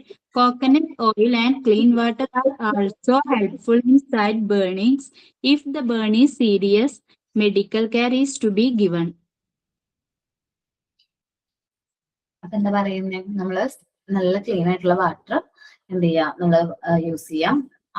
പെട്ടെന്ന് ബേണൊക്കെ ആവുമ്പോ അല്ലെങ്കിൽ പൊള്ളലൊക്കെ കേൾക്കുമ്പോൾ ആള് collapse ആയി പോകാനുള്ള chance ഉണ്ട്. So ആളൊന്ന് collapse ആവാതിരിക്കുന്നതിൽ നമ്മൾ നിർത്താം. ആന്റിസെപ്റ്റിക് ഓയിൽമെന്റ് ആ ബേൺഡ് ആയിട്ടുള്ള പോർഷൻസ്, ചെറിയ ബേൺസ് ഒക്കെ ആണെങ്കിൽ നമ്മൾ ആന്റിസെപ്റ്റിക് ഓയിൽമെന്റ് ഒക്കെ യൂസ് ചെയ്യാം. Coconut oil, clean water, olive oil, honey, ഇതൊക്കെ യൂസ് ചെയ്യുന്നതായിട്ട് കേട്ടിട്ടുണ്ട്. Waters are helpful in slight burning. ചെറിയ പൊള്ളലൊക്കെ ആണെങ്കിൽ ഇതെല്ലാം യൂസ് ചെയ്യാം. Not paste. പേസ്റ്റിനോട് എനിക്ക് വലിയ താല്പര്യമില്ല, ബാക്കി എല്ലാവരും ഏകദേശം നല്ലതാണ്. അപ്പൊ എന്ത് ചെയ്യാം, ഫസ്റ്റ് വഴി ബാക്കി നിങ്ങൾ പറഞ്ഞൊക്കെ യൂസ് ചെയ്യാം. If the burns is serious, burns കുറച്ച് സീരിയസ് ആണെങ്കിൽ, പൊള്ളലേറ്റിരിക്കുന്നത് അത്യാവശ്യം നല്ല രീതിയിലുണ്ടെങ്കിൽ നമ്മൾ എന്ത് ചെയ്യാം, എന്തായാലും മെഡിക്കൽ കെയർ പ്രോപ്പർ ആയിട്ട് എടുക്കുക. Okay okay. ഇനി നിങ്ങൾക്ക് ഒരു ചെറിയൊരു ആക്സിഡന്റോ എന്തെങ്കിലും നമ്മളുടെ ക്ലാസ് സ്കൂളിലോ അല്ലെങ്കിൽ നമ്മുടെ വീട്ടിലോ പറ്റിക്കഴിഞ്ഞാൽ എന്താണ് ഫസ്റ്റ് എയ്ഡ് കൊടുക്കേണ്ടത് എന്നതിനെ കുറിച്ച് ഏകദേശം ധാരണ കിട്ടിയോ? ഓക്കെ, ഫസ്റ്റ് എയ്ഡ് എങ്ങനെ കൊടുക്കണം, എന്തൊക്കെയാണ് ഓരോ സിറ്റുവേഷനിലും എന്ത് ടൈപ്പ് ഓഫ് ഫസ്റ്റ് എയ്ഡ് കൊടുക്കണം എന്നതിനെ കുറിച്ച് കിട്ടിയോ? ഈ CPR-ഉം അതേപോലെ തന്നെ ആർട്ടിഫിഷ്യൽ റെസ്പിറേഷനും കൂടി നമ്മളെ പോർഷൻ കൂടി കഴിഞ്ഞു കഴിയുമ്പോൾ നിങ്ങൾ ഏകദേശം സെറ്റ് ആവും. ഇപ്പോ എങ്ങനെയാണ് ഒരു വ്യക്തി ഓരോ സിറ്റുവേഷൻ ഹാൻഡിൽ ചെയ്യേണ്ടതെന്നൊക്കെ ഉള്ളത് മനസ്സിലാവും. നമ്മള് ഈ ഫസ്റ്റ് എയ്ഡ് കൊടുക്കുന്ന ആൾ അല്ലെങ്കിൽ ഫസ്റ്റ് എയ്ഡർക്ക് വേണ്ട കുറച്ച് ക്വാളിറ്റീസ് ഉണ്ട്. നമ്മളെപ്പോഴും നല്ല ധൈര്യത്തോടു കൂടി നമ്മൾ നല്ല പെട്ടെന്ന് കാര്യങ്ങളൊക്കെ കൺക്ലൂഷനും കാര്യങ്ങളിലേക്ക് എത്താനും പറ്റണം. റിസോഴ്സ്ഫുൾനെസ്, നമ്മുടെ ചുറ്റുപാടുള്ള റിസോഴ്സും കാര്യങ്ങളും പെട്ടെന്ന് യൂസ് ചെയ്ത് ആ വിക്ടിമിനെ നമ്മൾ പെട്ടെന്ന് എന്ത് ചെയ്യാൻ ശ്രമിക്കണം, നമ്മൾ രക്ഷപ്പെടുത്താനായിട്ട് ശ്രമിക്കുകയാണ് വേണ്ടത്. ഇപ്പൊ ജസ്റ്റ് ഒരു എക്സാമ്പിൾ, ഒരാള് വെള്ളത്തിൽ പോകുന്നത് നമ്മൾ കണ്ടു, വെള്ളത്തിൽ ഒഴുക്കിപ്പെട്ടു. സോ എന്റെ അടുത്ത് കുറച്ച് കയർ എടുക്കുന്നുണ്ട്. ഞാൻ എന്ത് ചെയ്യും, ആദ്യം കയറ് എറിഞ്ഞു കൊടുക്കും, ആൾക്ക് ക്യാച്ച് ചെയ്യാൻ പറ്റുന്ന രീതിയിൽ എറിഞ്ഞു കൊടുക്കും, ക്യാച്ച് ചെയ്യാൻ പറയും. ഇനി സപ്പോസ് ആൾക്ക് കയർ എന്ത് ചെയ്യാൻ പറ്റുന്നില്ല, ഞാൻ എന്ത് ചെയ്യും, ഒരു മരത്തുമ്മ കയറ് കെട്ടിയിട്ട് ഞാൻ എന്റെ മേത്ത് കയറ് കെട്ടിയിട്ട് ഞാൻ എന്ത് ചെയ്യും, ജമ്പ് ചെയ്തിട്ട് ആളെന്തെങ്കിലും കരക്കെടുക്കാനായിട്ട് ശ്രമിക്കും. ഇനി സപ്പോസ് ഞാൻ ജമ്പ് ചെയ്യണ കാര്യം അടുത്ത ആരെങ്കിലോടും കൂടി പറഞ്ഞിട്ട് വേണം ആളെ രക്ഷപ്പെടുത്താനായിട്ട് ഞാൻ എന്ത് ചെയ്യാൻ പാടുള്ളൂ, പുഴയിലേക്ക് ഇറങ്ങാൻ പാടുള്ളൂ. കാരണം ഞാനും കൂടി പുഴയിലേക്ക് പോയി കഴിഞ്ഞാൽ ഞങ്ങൾ രണ്ടുപേരും ഒഴുക്കിൽപ്പെട്ട കാര്യം ആരും അറിയൂല, അല്ലേ? അങ്ങനെ സംഭവം ഉണ്ടായതായിട്ടേ ആർക്കും മനസ്സിലാവില്ല. സോ നമ്മളെപ്പോഴും ഒന്ന് ഇൻഫോം ചെയ്തിട്ട് വേണം നമ്മൾ ഈ പുഴയിലേക്കൊക്കെ ചാടാനായിട്ട്, രക്ഷപ്പെടുത്താനായിട്ട്. അപ്പൊ അതേപോലെ നല്ല ധൈര്യം വേണം.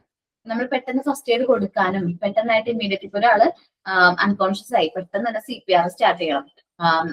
ബ്രീത്ത് ചെയ്യണ്ട നോക്കുക, പൾസ് ഉണ്ടോ നോക്കുക, രണ്ടും ഇല്ലെങ്കിൽ നമ്മൾ ഇമ്മീഡിയറ്റ്ലി നമ്മൾ എന്ത് ചെയ്യാൻ തുടങ്ങുക, CPR കൊടുക്കാനായിട്ട് തുടങ്ങാം. പ്രോപ്പർ ആയിട്ട് മെഡിക്കൽ എയ്ഡ് വരുന്നത് വരെ നമ്മൾ പ്രോപ്പർ ആയിട്ടുള്ള CPR കാര്യങ്ങളും കൊടുക്കണം. ഓക്കെ. പിന്നെ നമുക്ക് ടെൻഷനും കാര്യങ്ങളും പാടില്ല, അല്ലെ?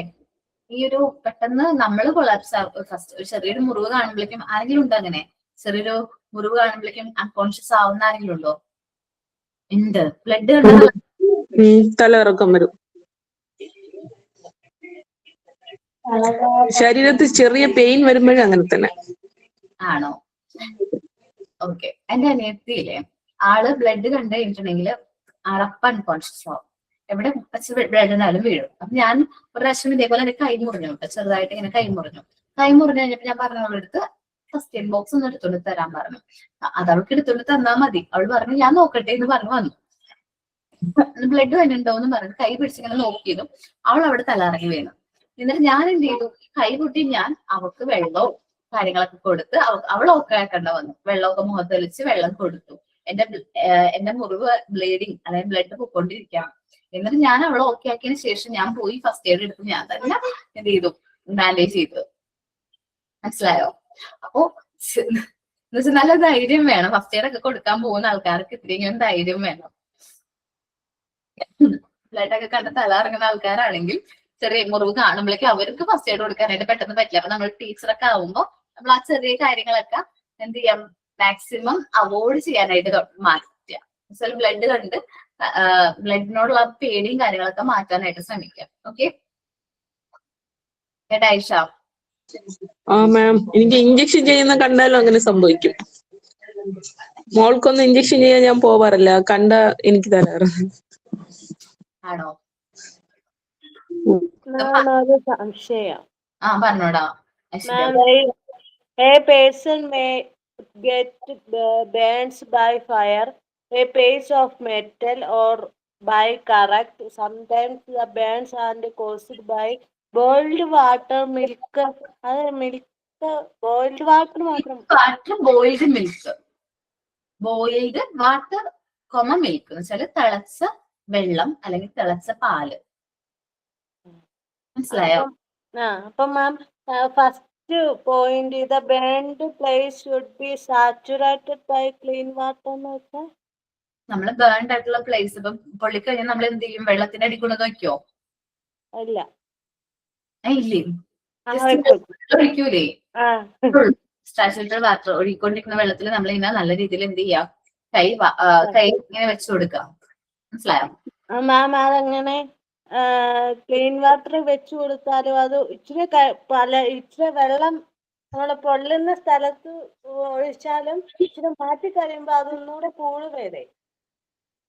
എനിക്ക് അത് ജസ്റ്റ് നിങ്ങൾ ചെയ്ത് നോക്കാത്തതുകൊണ്ടാണ്. കാരണം ഞാൻ ചെറുതായിട്ടൊക്കെ പൊള്ളിക്കഴിഞ്ഞാൽ ഞാൻ അത്യാവശ്യം നല്ല രീതിയിൽ പൈപ്പ് ഓൺ ചെയ്തിട്ട് പൈപ്പിന്റെ കീഴെ വെക്കാറ്, കൈയൊക്കെ പൊള്ളിക്കായിട്ടുണ്ടെങ്കിൽ. പിന്നെ എനിക്ക് ആ ഒരു പൊള്ളലിന്റെ വലിയ പൊളയ്ക്കുന്നൊക്കെ പറയാറില്ലേ? അത് നിങ്ങൾ പറയുന്ന വെള്ളം കയറുന്നല്ലേ പറയണേ? അങ്ങനെയൊന്നും വരാറില്ല. അല്ല, എനിക്ക് അങ്ങനെ സംഭവിച്ചിട്ടുണ്ട്. ഇച്ചിരി വെള്ളം വീണ് കഴിഞ്ഞ് മാറ്റുമ്പോ പുകച്ചിലാവും ഭയങ്കരമായിട്ട്. അത് നമ്മൾ അപ്പൊ തന്നെ ആന്റിസെപ്റ്റിക് ഓയിൽമെന്റ് പറ്റണം. നമ്മൾ നല്ല രീതിയിൽ ക്ലീൻ വാട്ടറിൽ അത് യൂസ് ചെയ്തതിനു ശേഷം നമ്മൾ ആന്റിസെപ്റ്റിക് ഓയിൽമെന്റ് പറ്റിക്കഴിഞ്ഞാൽ എനിക്ക് അങ്ങനെ വരാറില്ല. ഇടയ്ക്ക് പൊള്ളലേക്കുമ്പോൾ ഞാൻ ഫസ്റ്റ് എയ്ഡ് ബോക്സിൽ മെയിൻ ആയിട്ട് മെയിൻറ്റെയിൻ ചെയ്യുന്ന ഒരു കാര്യമാണ് ആന്റിസെപ്റ്റിക് ഓയിൽമെന്റ് എന്ന് പറയുന്നത്. അത് ഞാൻ ടൈം പീരീഡ് നോക്കാറുണ്ട് കേട്ടോ. കാരണം എന്താണെന്ന് വെച്ചിട്ടുണ്ടെങ്കിൽ ഇതേപോലെ എനിക്ക് ഒരു പ്രാവശ്യം പൊള്ളി കഴിഞ്ഞിട്ട് ഞാൻ നല്ല രീതിയിൽ കൈ എന്ത് ചെയ്തു, വെള്ളത്തിൽ കാണിച്ചു. അത് കഴിഞ്ഞിട്ട് ഞാൻ എന്ത് ചെയ്തു, ആന്റിസെപ്റ്റിക് ഓയിൽമെന്റ് എടുത്ത് പരത്തി കഴിഞ്ഞിട്ടും എനിക്കത് മാറിയില്ല. ഞാൻ എന്ത് ചെയ്തു, ഡോക്ടറെ കാണിച്ചു കേട്ടോ. അത് പരത്തിയിട്ട് മാറില്ല. ഡോക്ടറെ കാണിച്ചു പറഞ്ഞു ആന്റിസെപ്റ്റിക് ഓയിൽമെന്റ് പരത്തിയിട്ടാണ് അല്ലെങ്കിൽ വെള്ളത്തിൽ കാണിച്ചുകൊണ്ടാണോ ഡോക്ടർ എനിക്ക് ഇങ്ങനെ പറ്റിയെന്ന് ചോദിച്ചു. ഡോക്ടർ പറഞ്ഞു വെള്ളത്തിൽ കാണിച്ചുകൊണ്ട് ഒട്ടും ഒരിക്കലും അങ്ങനെ വരില്ല, വെള്ളത്തിൽ മുക്കിയൊന്നല്ലല്ലോ വെച്ചത്. അപ്പൊ അങ്ങനെ പറഞ്ഞു. അതല്ല, ഞാൻ ഇങ്ങനെ വെള്ളം ഒഴിക്കുകയാണ് ചെയ്തത്. പിന്നെ ആന്റിസെപ്റ്റിക് ഓയിൽമെന്റ് ഏതാന്ന് ചോദിച്ചു. എനിക്ക് മുമ്പ് പ്രാവശ്യം ഹസ്ബൻഡിന്റെ കൈ പൊള്ളിയിട്ടുണ്ടായിരുന്നു. അപ്പൊ ഡോക്ടർ ഇതേ ഓയിൽമെന്റാന്ന് പറഞ്ഞു. അതിപ്പോ എത്ര നാളായിട്ടുണ്ടെന്ന് ചോദിച്ചിട്ടുണ്ട് അടുത്ത്. ഞാൻ പറഞ്ഞു ഇത്രയും സമയമായിരുന്നു പറഞ്ഞു. ഒന്ന് എക്സ്പയറി നോക്കണം കേട്ടോ ചെന്നിട്ട്. എന്നിട്ട് എനിക്ക് ഒരു ഓയിൽമെന്റ് വെളുത്ത് തന്നു. ഞാൻ ചെന്ന് എക്സ്പയറി നോക്കിയപ്പോ എക്സ്പയറി കഴിഞ്ഞിട്ടുണ്ടായിരുന്നു. അപ്പൊ ഞാൻ എന്താ ചെയ്യുന്ന വെച്ചിട്ടുണ്ടെങ്കിൽ എക്സ്പയറി നോക്കും. ഇപ്പൊ കറക്റ്റ് ആയിട്ട് നോക്കാറുണ്ട്.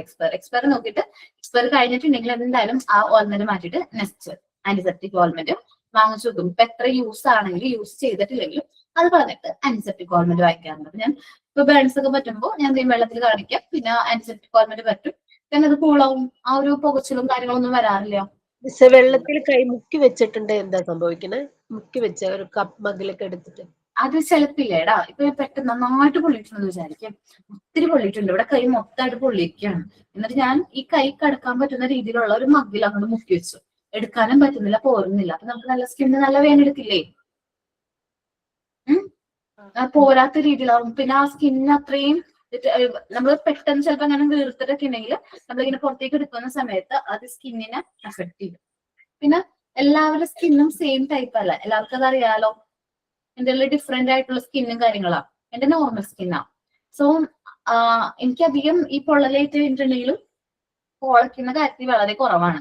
പൊളച്ച് ഞാൻ എന്റെ സ്കിന്നിൽ കണ്ടത് അന്ന് ആ ഒരു ഓയിൽമെന്റിന്റെ ആ ഒരു പ്രശ്നം വന്നപ്പോ മാത്രമാണ് ഒന്ന് പൊളച്ചത്. അല്ലെങ്കിൽ ജസ്റ്റ് അതങ്ങനെ സ്കിന്നിങ്ങനെ ഒരു നോർമൽ ആയിട്ടുള്ള രീതിയിൽ തന്നെ പോവാറാണ് സാധാരണ. നമ്മൾ എന്താ പറയാ, ഒരു ചെറിയ പൊള്ളലൊക്കെ കഴിഞ്ഞാൽ ഒരു ചെറിയ പാട് പോലെ വരും, അത് മാറും, ഇത്രേ ഉള്ളൂ. മാം അപ്പം പൊള്ളി കഴിഞ്ഞ അത് പൊള്ളലിന്റെ അവിടെ മുറിവിന്റെ അവിടെ പൊള്ളച്ചു വന്നല്ലോ. എന്താണ് ഈ നമ്മള് കൈ പൊള്ളി അവിടെ മരുന്നൊക്കെ പോയിട്ട് പിന്നെ 2 ദിവസം കഴിഞ്ഞ് കൊമളച്ചു വന്നാലോ? അപ്പൊ എന്തായാലും ഇമ്മീഡിയറ്റ് ആയിട്ട് ഡോക്ടറിന്റെ അടുത്ത് കാണിക്കാം. ഓക്കെ, ഞാൻ പറയില്ല എന്റെ പറ്റിക്കായിട്ട് എനിക്ക് ആ പൊളച്ച് കഴിഞ്ഞപ്പോൾ ഞാൻ ഡോക്ടറിനെ കാണിക്കുകയാണ് ചെയ്തേ. മാം എനിക്ക് ഒന്നുകൂടെ അത് ഒരു സെക്കൻഡ് പോയിന്റ് കൂടെ ഒന്ന് പറഞ്ഞു. If the patient has collapsed, try to bring him to this sense. പെട്ടെന്ന് നമ്മുടെ മേത്തേക്ക് കുറച്ച് തിളച്ച വെള്ളം അങ്ങോട്ട് വീഴാണ്. നമ്മൾ എന്ത് ചെയ്യും, കൊളാപ്സ് ആയിപ്പോ പെട്ടെന്ന് ടെൻഷൻ ആവും, അല്ലെങ്കിൽ പെട്ടെന്ന് നമ്മൾ പെട്ടെന്ന് കൊളാപ്സ് ആയിപ്പോ പെട്ടെന്ന് നമുക്ക് എന്താ ചെയ്യേണ്ടതെന്നുള്ള ഒരു ഇതുണ്ടാവില്ല. നമുക്ക് ആ ഒരു സെൻസ് ഉണ്ടാവില്ല. പെട്ടെന്ന് നമ്മൾ എന്ത് ചെയ്യാം, നമ്മൾ ആ ഒരു ബോധത്തിലേക്ക് തിരിച്ചു കൊണ്ടുവരാൻ വേണ്ടത്.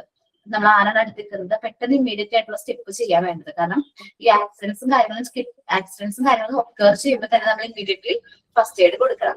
ഓക്കെ, പെട്ടെന്ന് കുറെ നേരം കഴിഞ്ഞിട്ടല്ല അതിനെ കുറിച്ച് ചിന്തിക്കേണ്ടത്. ജസ്റ്റ് നമ്മുടെ സാരിയാന്ന് വിചാരിക്കും, സാരി അറിയാണ്ട് വിളക്കിൽ കൊണ്ടു, അത് ബേൺ ആയി കഴിഞ്ഞാൽ നമ്മൾ എന്ത് ചെയ്യും, സാരി അങ്ങോട്ട് വലിച്ച് ആരാണോ അടുത്തുള്ളത് എന്ത് ചെയ്യും, ആ സാരിയുടെ തല അങ്ങോട്ട് വലിച്ച് കീറുക അല്ലെങ്കിൽ അത് മാറ്റേ ചെയ്യുള്ളൂ. കാരണം അത് ഫുള്ളായിട്ട് നമ്മളിങ്ങനെ കൂട്ടം എന്ത് ചെയ്യും, കത്താനുള്ള ചാൻസ് ഉണ്ട്. സോ എന്ത് ചെയ്യും, നമ്മൾ സാരി റിമൂവ് ചെയ്യാണ് ചെയ്യാം അല്ലേ. Okay ma'am. അല്ലെങ്കിൽ ചാക്കോ യൂസ് ചെയ്തിട്ട് പെട്ടെന്ന് തന്നെ നമ്മൾ എന്ത് ചെയ്യും, കാരണം സാരി കത്തിക്കൊണ്ടിരിക്കുമ്പോൾ നമുക്ക് ആ കത്തുന്ന ആൾക്ക് എങ്ങനെ അത് ചെയ്യാൻ പറ്റണമെന്ന് അറിയാൻ പറ്റില്ല അല്ലേ. ഫുള്ള് നമ്മൾ റോൾ ചെയ്തിരിക്കുക. അപ്പം നമ്മൾ പെട്ടെന്ന് കൊളാപ്സ് ആവാതെ ആ ഇമ്മീഡിയറ്റ് ആയിട്ടുള്ള ടൈമിൽ തന്നെ ആ സെക്കൻഡിൽ തന്നെ പെട്ടെന്ന് എന്താ പറയാ ഫസ്റ്റ് എയ്ഡ് കൊടുക്കാനായിട്ട് ശ്രമിക്കണം. ഓക്കെ മാം ഇപ്പൊ മാം പറഞ്ഞില്ലേ സാരി തീ പിടിക്കുന്നു. ആ തീ പിടിച്ചു കഴിഞ്ഞ് നനഞ്ഞ ചാക്ക് കൊണ്ട് ഇങ്ങനെ പൊതിഞ്ഞ പ്രശ്നം വല്ലതും ഉണ്ടോ? എടാ അതെ, ചാക്കോളിനൊക്കെ പൊതിഞ്ഞു കഴിഞ്ഞാൽ നമ്മുടെ സ്കിന്നിലേക്ക് ഈ ഒരു ക്ലോത്ത് പെട്ടെന്ന് ഒട്ടും അല്ലെ. പോളിസ്റ്ററിന്റെ ഒക്കെ സാരി ആണെങ്കിൽ നമ്മുടെ സ്കിന്നിൽ നിന്ന് പിന്നെ അത് പിടിച്ച് മാറ്റാന്ന് വെച്ചാൽ ഭയങ്കര പാടാണ്. ഇപ്പൊ സപ്പോസ് നമ്മൾ സാരി തീ പിടിച്ചു കഴിഞ്ഞാൽ നമ്മൾ എന്ത് ചെയ്യാം, സാരി അങ്ങോട്ട് റിമൂവ് ചെയ്യാം. റിമൂവ് ചെയ്യുമ്പോൾ അടുത്ത ആരെങ്കിലും ഉണ്ടെങ്കിൽ അയാൾ ഇപ്പൊ ഫസ്റ്റ് എയ്ഡ് കൊടുക്കുന്ന ആള് ആ സാരി ഫുൾ ആയിട്ട് റിമൂവ് ചെയ്യുകയാണെങ്കിൽ നമുക്ക് ആ പൊള്ളലേക്കുന്നത് ഒരു പരിധി വരെ, എന്നിട്ട് നമുക്ക് ആ ഒരു വേണമെങ്കിൽ ഒരു എന്താ പറയാ ടവൽ എന്തെങ്കിലും കൊടുത്ത് കവർ ചെയ്യിക്കാം. ഓക്കെ. എപ്പോൾ പല ടൈപ്പ് ഓഫ് ആക്സിഡന്റ്സ് ആണ് നമ്മൾ കേൾക്കുന്നത്, ഡിഫറെന്റ് ടൈപ്സ് ഓഫ് കേസസ് ആണ് നമ്മൾ കേൾക്കുന്നത്. എങ്ങനെ ആവണമെന്നില്ല. ഇപ്പൊ ജസ്റ്റ് കൊളാപ്സ് ആവാതെ നോക്കണം പറയുന്നത് ചിലപ്പോൾ ബോയിൽഡ് ആയിട്ടുള്ള വെള്ളം. ഇപ്പൊ എന്നെ സംബന്ധിച്ചാണെങ്കിൽ ഞാൻ പറഞ്ഞില്ലേ ബോയിൽഡ് ആയിട്ടുള്ള വെള്ളം എന്റെ മേത്തേക്ക് വീണുന്നു. അപ്പൊ ഞാൻ എന്താ ചെയ്തത്, അവിടെ നിൽക്കാല ചെയ്തത്. എനിക്ക് പൊള്ളലേറ്റ്. ഞാൻ എന്താ ചെയ്യേണ്ടത് എനിക്കറിയില്ല. ഞാൻ വേഗം ബാത്റൂമിലേക്ക് ചെയ്തത്. എന്നിട്ട് വെള്ളം കോരി ഒഴിക്കുക ചെയ്ത മേത്തേക്ക്. ചെറുതായിരുന്നു. അനിയത്തി വന്നിട്ട് എന്ത് ചെയ്തു, അവള് വെള്ളം ഒഴിച്ചു തന്നു. അപ്പൊ എനിക്കൊരു ആശ്വാസം കിട്ടിയത്. അതിനുശേഷം മാത്രമാണ് ഡ്രസ്സ് പിടിച്ച് മാറ്റിയത്. അല്ലെങ്കിൽ ഡോക്ടർ പറഞ്ഞതാണ് ഡ്രസ്സായിരുന്നു നമ്മൾ ആദ്യം തന്നെ റിമൂവ് ചെയ്തിരുന്നെങ്കിൽ ഉറപ്പായിട്ടും സ്കിന്നും കൂടി പോന്നാനെ. ഇത് നമ്മളത് ആ ഒരു എന്താ പറയാ വെള്ളമൊഴിച്ച് സ്കിന്നിന്റെ ആ ചൂട് ടെമ്പറേച്ചർ കാര്യങ്ങളൊക്കെ കുറച്ചിട്ടാണ് ആ ഡ്രസ്സ് എന്ത് ചെയ്തത്, റിമൂവ് ചെയ്തത്. അപ്പൊ അതുകൊണ്ടാണ് അത്രയും എനിക്ക് ഒരുപാടൊന്നും പൊള്ളൽ അങ്ങോട്ട് ഏറ്റില്ല. കുറച്ച് മാത്രമേ എന്ത് ചെയ്യുന്നുള്ളൂ, പൊള്ളൽ കാണാൻ പറ്റുന്നുണ്ടായിരുന്നുള്ളൂ. നോർമലൊക്കെ പറ്റി കൂളായി. നമ്മൾ പെട്ടെന്ന് കൊളാപ്സ് ആയി പോകും. ഈ പൊള്ളലേക്ക് എന്ത് ചെയ്യണേന്ന് ആലോചിച്ചിട്ട് നമ്മളിങ്ങനെ ടെൻഷൻ ആവും. അങ്ങനെ ആവാൻ പാടില്ല എന്ന് പറയുന്നത്. Third one antiseptic. ഞാൻ പറഞ്ഞുതരാം. ആന്റിസെപ്റ്റിക് ഓയിൽമെന്റ് for burn should be applied. നമ്മൾ പൊള്ളലേറ്റ ഭാഗം വാട്ടർ യൂസ് ചെയ്ത് ക്ലീൻ ചെയ്ത് കഴിഞ്ഞാൽ ആന്റിസെപ്റ്റിക് ഓയിൽമെന്റ് പുരട്ടുന്നത് നല്ലതായിരിക്കും. അത് കൂടാതെ നമുക്ക് വീട്ടിൽ തന്നെ ആന്റിസെപ്റ്റിക് ഓയിൽമെന്റ് ഇല്ലെങ്കിൽ നമുക്ക് coconut oil and clean water are also helpful for slight burning. ചെറിയ ബേണിങ്സ് ഒക്കെ ആണെങ്കിൽ നമുക്ക് ക്ലീൻ വാട്ടർ യൂസ് ചെയ്ത് അത് വാഷ് ചെയ്തതിന് ശേഷം കോക്കനട്ട് ഓയിൽ നമ്മൾ എന്ത് ചെയ്യാം, യൂസ് ചെയ്യാം. അതിന് പകരം ഒലിവ് ഓയിൽ വീട്ടിലുണ്ടെങ്കിൽ ഒലിവ് ഓയിൽ യൂസ് ചെയ്യാം. അലോവേറ ജെൽ ഉണ്ടെങ്കിൽ അത് യൂസ് ചെയ്യാം. അല്ലെങ്കിൽ ഹണി അത് യൂസ് ചെയ്യാം. ഓക്കെ, മനസ്സിലായോ? എന്താണ് സെബോളിൻ? എനിക്ക് അതിനോട് താല്പര്യമില്ല. അലോവേറ ജെല്ലൊക്കെ ഏകദേശം നല്ല സെയിം നാച്ചുറൽ ആയിട്ടുള്ളതാണ്. അല്ലെങ്കിൽ അലോവേറയുടെ പീസ് വീട്ടിലുണ്ടെങ്കിൽ അത് കട്ട് ചെയ്തിട്ട് അത് യൂസ് ചെയ്താലും മതി. ഇഫ് ദ ബേൺ സീരിയസ് ആണെങ്കിൽ ഇമ്മീഡിയറ്റ്ലി നമ്മൾ മെഡിക്കൽ കെയർ പ്രോപ്പർ ആയിട്ട് എടുക്കുക. ഓക്കെ ആണോ ശരിയാ? ഓക്കെ മാം, ഒരു ഡൗട്ട്. നമ്മളെ കൊച്ചു കുട്ടികൾ കരയുമ്പോഴേ ശ്വാസം പിടിച്ചു വെക്കും. അങ്ങനെ ഒരു സാഹചര്യത്തിൽ നമ്മൾ അവർക്ക് എന്ത് ചെയ്യണം? ജസ്റ്റ് അവരിങ്ങനെ നട്ടില് തട്ടിക്കൊടുത്താൽ മതി. എന്റെ മോൾക്ക് ഉണ്ടായിരുന്നു മാം. അവള് വിടുകയില്ല. ശ്വാസം പിടിച്ചു വെച്ച് കഴിഞ്ഞാൽ നമ്മുടെ പ്രാണം പോവും. ഏന്തിട്ട് വിടില്ല. ജസ്റ്റ് ചെയ്താൽ മതി, പുറത്ത് തട്ടിയാൽ മതി നന്നായിട്ട്, താഴത്തുനിന്ന് മുകളിലേക്ക്. നമ്മളിപ്പോ സ്കൂളിൽ പോയാലും അതുപോലെ ചെയ്യുന്ന കുട്ടികൾ കാണുമല്ലോ അവിടെയും, കരഞ്ഞു കഴിഞ്ഞാൽ ശ്വാസം പിടിച്ചു വെക്കുന്ന. ആണോ? മേബി എന്റെ മോൾ ഇപ്പോഴും ചെയ്യും. ഒരു നീളം വന്നിട്ട് അതും ഒരു 3-4 മിനിറ്റ് ഒക്കെയാണ് പിടിച്ചു വെക്കുന്നത്. നമ്മുടെ പ്രാണം അങ്ങ് പോകും. ഓരോ പ്രാവശ്യം അവള് ശ്വാസം പിടിക്കുമ്പോ നമ്മളാണ് തീരണം. ഞാനാണെങ്കിൽ അതോടെ തലയിറങ്ങി വരും. വരും. എന്ത് ചെയ്യണോന്ന് ഒരു പിടിയും കാണൂല. എവിടെ ഓടുമാ, എന്ത് ചെയ്യണോന്ന് അറിഞ്ഞു. ഞാൻ ആ ഒരു പേടിയിൽ അടുത്തൊരു ഡെലിവറിക്ക് തയ്യാറായില്ല. എനിക്ക് പറ്റൂല. അത് അത്രയും പിടിച്ചു വെക്കണം ശ്വാസം. ആണോ? നല്ലതാണ്. അത്രയും ടൈം ഹോൾഡ് ചെയ്യാൻ പറ്റുന്നുണ്ടല്ലേ? ബ്രീത്ത്. അപ്പോൾ ഡോക്ടറെ കാണിച്ചപ്പോ അവര് പറഞ്ഞു അത് രക്തക്കുറവായിരിക്കുന്നോണ്ട് അങ്ങനെ സംഭവിക്കുന്നതാണ്, പേടിക്കാനില്ല, നിങ്ങൾ ഒന്നും ചെയ്യരുത്, അങ്ങനെ വിട്ടാൽ മതി. പക്ഷെ നമുക്കത് റിയാക്ട് ചെയ്യാതെ ഇരിക്കാൻ പറ്റൂ. ഈ കുട്ടികളെ ഞാൻ ഉദ്ദേശിച്ചിട്ടുണ്ട്. ബ്രീത്ത് ഒക്കെ ചെയ്യുമ്പോൾ നമ്മൾ സോൾട്ട് ഇട്ടിട്ട് ഇങ്ങനെ കൊട്ടിക്കഴിഞ്ഞാൽ അവര് നോർമലി ബ്രീത്ത് ഒക്കെ ചെയ്യും. വലിയ കുട്ടിയല്ലേ, ഇപ്പൊ ബ്രീത്ത് ഒക്കെ ഹോൾഡിങ് ഉണ്ടെങ്കിൽ ആള് നല്ല രീതിയിൽ സ്വിമ്മിങ് ഒക്കെ പഠിപ്പിക്കും. ഇപ്പൊ മാറി, ഇപ്പൊ ഒരു 4 വയസ്സ് 5 വയസ്സ് വരെ ഉണ്ടായിരുന്നു. ഇപ്പൊ കുഴപ്പമില്ല, ഇപ്പൊ ആൾക്ക് 7 വയസ്സ് വരെ. ഓക്കെ. ജസ്റ്റ് ചില കുട്ടികൾ കരഞ്ഞിട്ട് അങ്ങോട്ട് ഇങ്ങനെ പിടിച്ച് എഴുതി കഴിക്കണമെങ്കിൽ പിന്നെ വിടില്ല. ആ ഒരു പേടിയുണ്ട്. നമ്മൾ ക്ലാസ്സിൽ പോകുമ്പോഴും അവിടെ ഇതുപോലെ കുട്ടി ചിലപ്പോ വിടുന്ന ഉടനെ ശ്വാസം പിടിച്ചു വെക്കുന്ന കുട്ടികൾ കാണും. ഓക്കെ, നോക്കിയാൽ മതി. അത് ജസ്റ്റ് ആ ഒരു ഏജിന്റെയാണ്, മാറിക്കോളും. Thank you ma'am. Okay. The first aider should be careful in defecting the nature of temporary treatment to operate to the patient. നമുക്ക് ഫസ്റ്റ് എയ്ഡ് കൊടുക്കുന്ന വ്യക്തിക്ക് ടെമ്പററി ട്രീറ്റ്മെന്റുകളെ കുറിച്ചിട്ട് വ്യക്തമായ ഒരു ധാരണ വേണം. എന്തെല്ലാമാണ് ടെമ്പററി ട്രീറ്റ്മെന്റ്, അതെങ്ങനെ കൊടുക്കണം എന്നതിനെ കുറിച്ച് വ്യക്തമായ ധാരണ വേണം. He and she should have some essential qualities. അപ്പോൾ ആ ഒരു വ്യക്തിക്ക് കുറച്ച് എസെൻഷ്യൽ ക്വാളിറ്റീസ് വേണം. കമ്പാഷൻ, പിന്നെ ജെൻലിനെസ്, ധൈര്യവും കോൺഫിഡൻസും കാര്യങ്ങളും വേണം. പവർ ഓഫ് കൺക്ലൂഷൻ, പെട്ടെന്ന് തീരുമാനങ്ങൾ എടുക്കാനായിട്ട് പറ്റണം. റിസോഴ്സ്ഫുൾനെസ്, നമ്മുടെ അടുത്തുള്ള റിസോഴ്സും കാര്യങ്ങളും എഫക്റ്റീവ്ലി യൂസ് ചെയ്യാനായിട്ട് പറ്റണം. അലേർട്ട്നെസ്, പെട്ടെന്ന് ഒരാൾ വീണ് കഴിഞ്ഞാൽ, പുഴയിലേക്ക് വീണ് കഴിഞ്ഞാൽ എന്താണ് നെക്സ്റ്റ് ചെയ്യേണ്ട സ്റ്റെപ്പ് എന്നതിനെ കുറിച്ചിട്ട് അലേർട്ട് ആയിരിക്കണം. She or he should be very efficient and quick to render help to victim. നമ്മൾ ആ ഒരു വ്യക്തിനെ എത്രയും പെട്ടെന്ന് ഹെൽപ്പ് ചെയ്യാനായിട്ട് എഫിഷ്യന്റ് ആയിരിക്കണം, പെട്ടെന്ന് തന്നെ ചെയ്യണം. ഒരാളെ വെള്ളത്തിൽ വീണ് കഴിഞ്ഞാൽ ഇമ്മീഡിയറ്റ് ആയിട്ട് നമ്മൾ ഈ കാര്യങ്ങളൊക്കെ ചെയ്ത് നമ്മൾ ആളെ രക്ഷപ്പെടുത്താണ് വേണ്ടത്. പെട്ടെന്ന് തന്നെ ചെയ്യാൻ പറ്റണം. പിന്നെ ധൈര്യമുള്ള ഒരാളായിരിക്കണം. ധൈര്യം ഇല്ലാത്തവരൊക്കെ മുറിവിനും എന്താ ചെയ്യാൻ പോയി കഴിഞ്ഞാൽ എന്ത് ചെയ്യും, അവിടെ ബോധക്ഷയം സംഭവിക്കും. സോ നമ്മൾ തന്നെ ഓട്ടോമാറ്റിക്കലി എന്ത് ചെയ്യണം, നമ്മൾ കുറച്ചും കൂടി നല്ല ധൈര്യം ബിൽഡ് ചെയ്യണം. ഓക്കെ. ഓക്കെ, അപ്പൊ ഈ ഒരു ചാപ്റ്റർ കംപ്ലീറ്റ് ആയിട്ടില്ല. സെമിനാറും കൂടി കഴിഞ്ഞാലാണ് ചാപ്റ്റർ കംപ്ലീറ്റ് ആവുക. അപ്പൊ എല്ലാവരും റീഡ് ചെയ്തിട്ട് മോക്ക് ടെസ്റ്റ് അറ്റൻഡ് ചെയ്യാം കേട്ടോ. മാം സെമിനാർ മൺഡേക്കാണോ ചെയ്യേണ്ടത്? നെക്സ്റ്റ് മൺഡേക്കടാ. ഓക്കെ. ഓക്കെ, അപ്പൊ ആരാണ് സൈൻ ഔട്ട് പറയുന്നത്?